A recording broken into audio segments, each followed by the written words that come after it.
Hey, what's up everybody? Michael from RogueDeckBuilder.com here doing a deck tech video. Time to brew with some Journey into Nyx cards, and it's awesome because I have not been able to make a deck in a while due to finals and life in general. So this is the first deck I've made in a while, so hopefully I'm not too rusty at it. This one seems pretty fun though, and it actually seems pretty strong thanks to the Orzhov god, Athreos god of passage.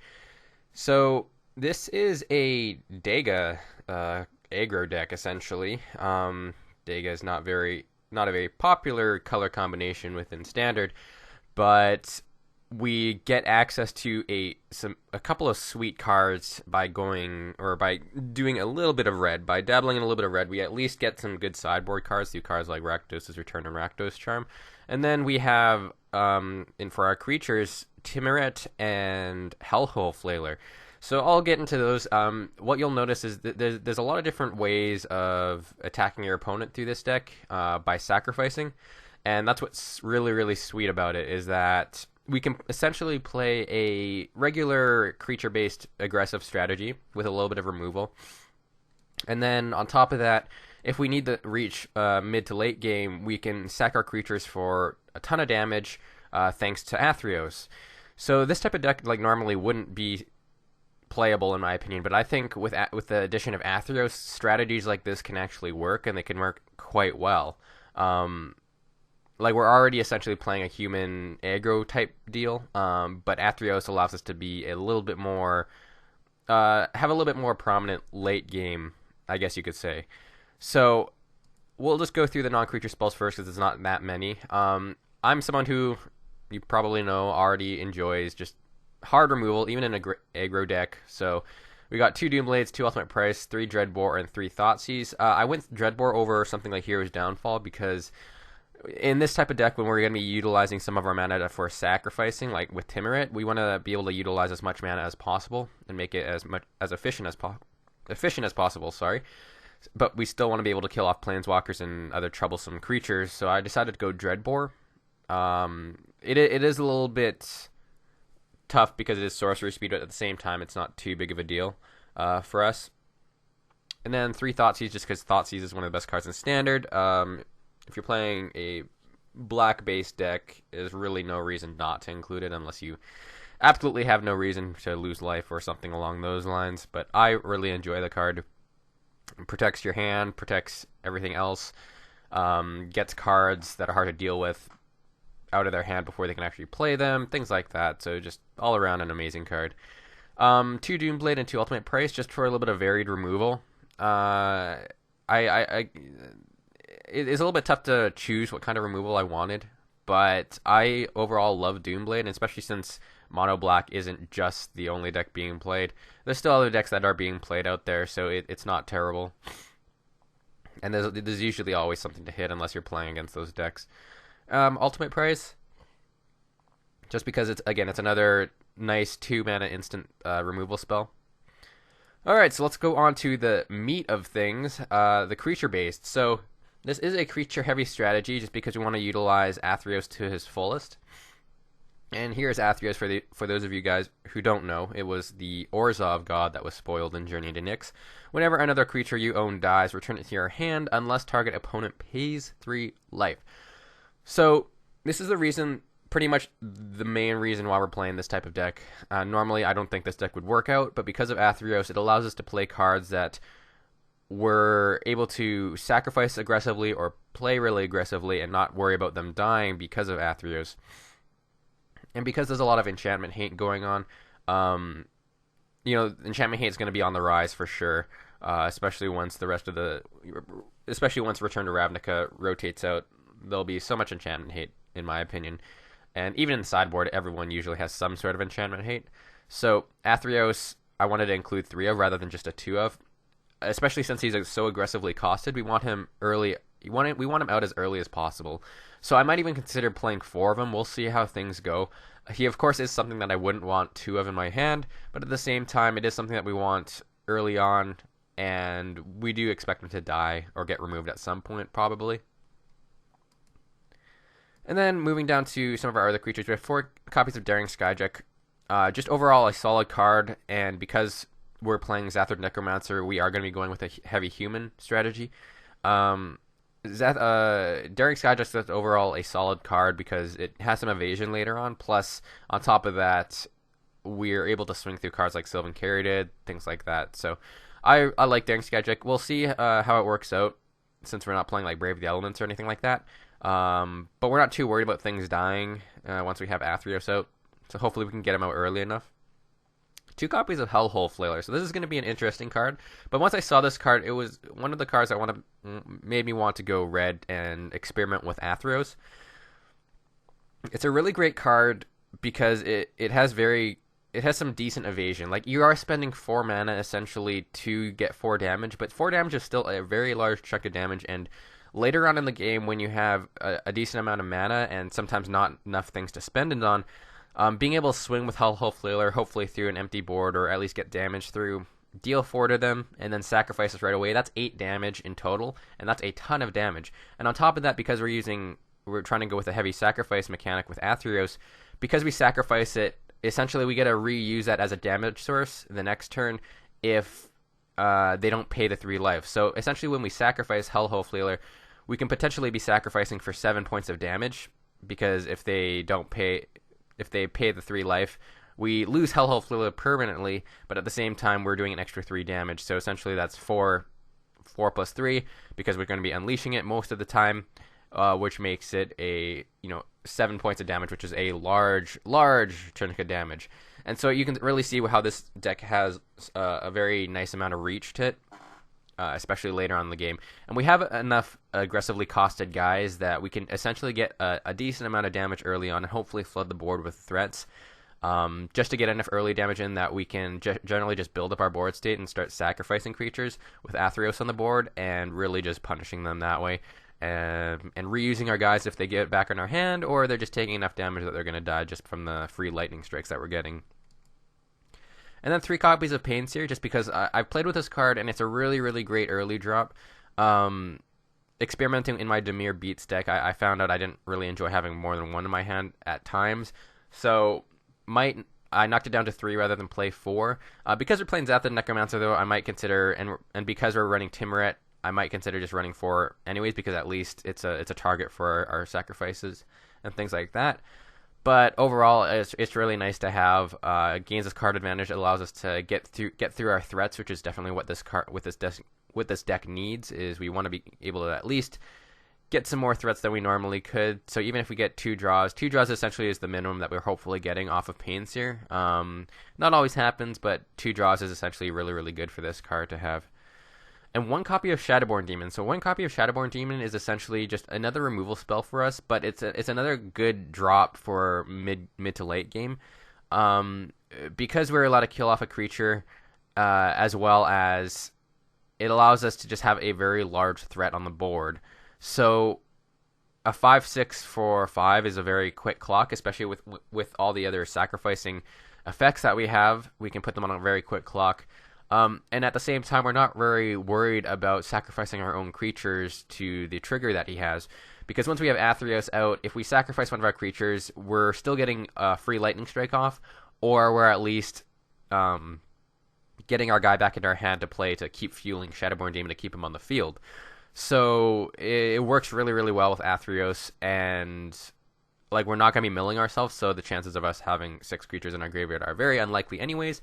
But because we're running Zathard Necromancer and things like that, we're able to keep reusing our guys and hopefully get lightning strikes off, or just get cards back in our hand with Athreos. So as you can see, Athreos just totally makes this deck. Absolutely looking forward to playing him. Very excited.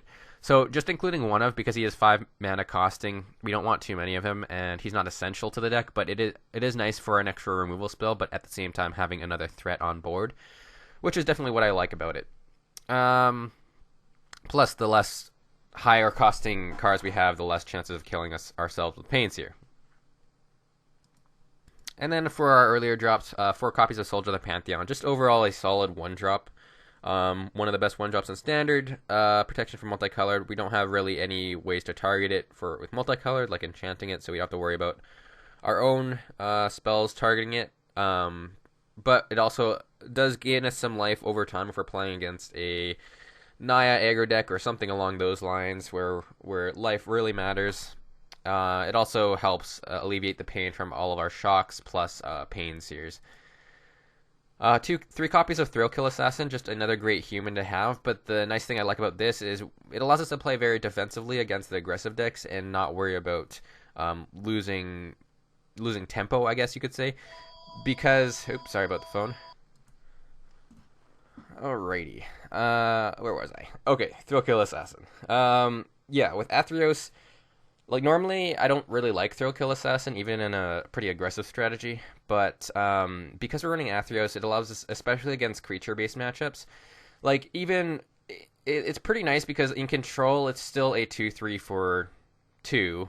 So I mean it's still a average threat that can still deal damage when we unleash it. At the same time, it swings through Sylvan Caryatid, which is awesome. And then on top of that, against creature-heavy matchups, we can usually leash it with Athreos. And because, they're playing cards like Pelucranos or things like that, we're essentially allowed to just leave it on board. And unless they deal with Athreos first, we can just chump block with Thrillkill Assassin over and over. If they want to get rid of it forever, that's perfectly fine with us because they're taking 3 damage through that with Athreos, so that's awesome. Like we just want to be able to start dealing damage and then over time use cards like Timurit to just finish them off, or Shadowborn Demon to finish them off. And Thrillkill Assassin is really sweet in this deck, being able to preserve our life total essentially, and hopefully just get some damage through over time with a couple of early hits. And then Timurit the Murder King. So this is definitely the main reason why I wanted to go red. And seeing the interaction between Timurit and Athreos is absolutely insane, in my opinion. I can definitely see this interaction being very, very powerful. It's a interaction that's not really hard to get going. At the same time, it is very effective, and the trio, I guess, of this deck, you could say, would be Timurit, Zathor Necromancer, and Athreos. So Zathor Necromancer, I don't really have to go over that too much. If you're playing a human strategy, no reason not to play Zathor Necromancer, in my opinion. Just overall great card to have. But because we're sacrificing our creatures a lot, it allows us to keep reusing those creatures, which is insane. But I'll explain Timurit a little bit more. So Timurit I really, really like because it's just one of the better sacrifice outlets, in my opinion, for this type of deck. Like I was looking through cards to figure out what kind of sacrificing cards I wanted, and I couldn't really find anything that stood out to me, but Timurit really stood out to me because of his first ability. For only 2 mana, we can sacrifice a creature, deal 2 damage to player. And with Zathor Necromancer being able to kill off like one of our humans later on in the game, like Painseer, when Painseer doesn't really do too much later on in the game, he can't really get damage through and things like that. We can essentially just sacrifice him, get a 2/2 zombie token, but on top of that deal 2 damage. That's really great. But because of Athreos, we essentially get to give our opponent the choice of if they want to take 5 damage in total, or we get that Painseer back, able to play it again, and pretty much do the same thing the turn after. So we get to keep reusing threats with Timurit and really keep burning our opponent down. And especially with cards like Zathor Necromancer, if we have that on the field, we not only get our card back in our hand that we sacrificed, but we get a 2/2 zombie token, so we're still building a board state with Zathor Necromancer and Timurit. So as you can see, it's awesome. Absolutely love that interaction, and for 2 mana, potentially getting 5 damage through with Timurit and Athreos, that's a large chunk of life for only 2 mana. That's absolutely insane. Love that, and I can't wait to hopefully utilize it. And honestly, it's not, because they're very aggressively costed, it's not that hard to get it going, essentially. And that is why we're really loading up on the creatures to be able to have a lot of different targets to sacrifice. And on top of that, like, especially if we're playing against control or something when they don't have too many blockers, we can essentially keep attacking with our creatures, and then if we feel a Supreme Verdict coming or something like that, we can always just hold up mana, and in response to the Supreme Verdict or any sort of removal, like Detention Sphere, we can just get 2 sacrifices off, deal them additional 4 damage, potentially even more with Athreos. Very, very awesome. Absolutely very excited to play this deck. Like, I'm getting super excited just talking about it. I definitely want to sleeve this up right away, even in proxy form, and play it against some of my friends, because I think this interaction is just very, very strong. And like, the Zathra Necromancer, Timuret, and Athreos just totally make the deck, and Athreos definitely is awesome. I'm very excited to play him. Hopefully you guys are too. Moving on to the sideboard, so two copies of Devour Flesh, just an extra way of removal, and even in like burn, I might consider playing Devour Flesh, just because I would take out some of our removal, because they don't, like Dreadbore, they don't play really any creatures, or that many creatures essentially. And then Devour Flesh allows us to at least have another way to sacrifice our creatures to gain some life.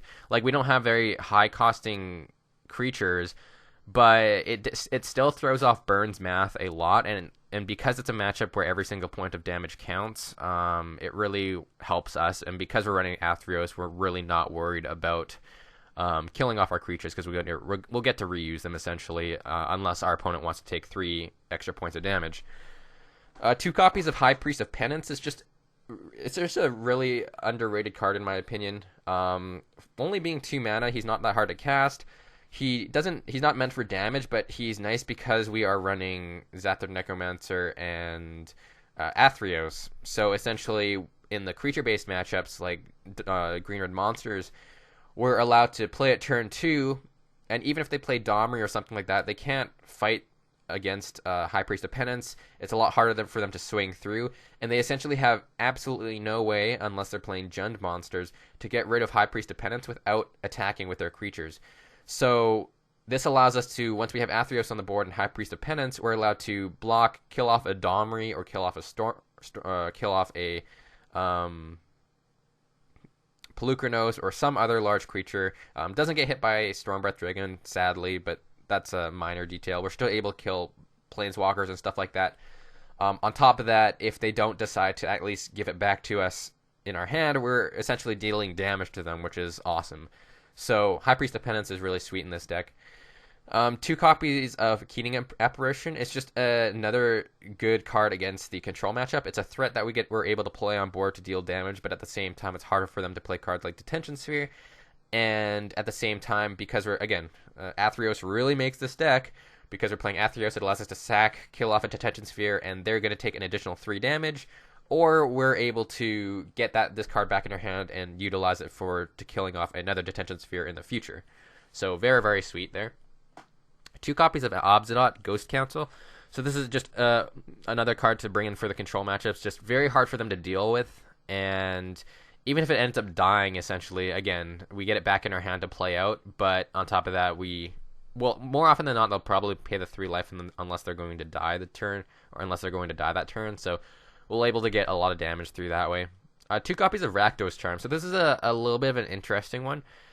But I like this card because Reanimator, like Golgari Dredge and stuff like that, is becoming a thing. Like, it's becoming very, very popular, especially with Brian Braunduin releasing a Junk Reanimator deck. So I wanted some way of killing off creatures in the graveyard and exiling them. And it sort of sucks with Timuret, because if Timuret's in our graveyard, we can't get him back in our hand. Oh, never mind. It's from target player's graveyard. Never mind. Ignore what I said. At times, we can destroy artifact. Not very relevant. And at times, we may use the 3rd ability. I don't really know where. Maybe potentially against Elspeth decks. I'm not 100% sure. If they have a super high board presence, playing 3 Elspeth tokens a turn. If they do that twice, we can potentially hit them for 6 damage with Rakdos Charm. Or potentially more. Who knows? I mean, it might be a fringe situation, but the main thing is just as a way for us to do enchantment hate, because we're not playing green. We don't have access to like scavenging ooze or something like that. So Rakdos Charm allows us to hit. Rakdos Charm allows us to hit all their graveyard, and that's the good thing about it as well, is it hits them all at once. So if they get a really good Satyr Wayfinder off or something like that, and they have a graveyard full of threats, rather than utilizing a lot of mana with Scavenging Ooze and going 1 by 1 through their creatures, we're at least able to just do it all in one shot and really hurt their deck that way. 2 copies of Rakdos is returned for the control matchup as well. Just an overall great card, and another big reason to go red-black. Really helps us out. Not much to say there, just overall a solid card. 3 copies of Sin Collector, another great human to have against the control matchup. Another way for us to hit their hand because we're not running full copies of Duress and Thoughtseize. Sin Collector still gives us a threat on board, as well as it allows us to hit their hand, and it's a human that works with Zathra Necromancer. And it's another creature to target with Timuret. So that's like the main thing. That's why I'm including like Sin Collector, Keening Apparition, and High Priest of Penance. Is I wanted cards that allowed us to hit problematic cards, but at the same time allow us to have threats to target with Timuret, and ways for us to utilize Athreos. So I still wanted threats on board, but at the same time having an additional effect upon that.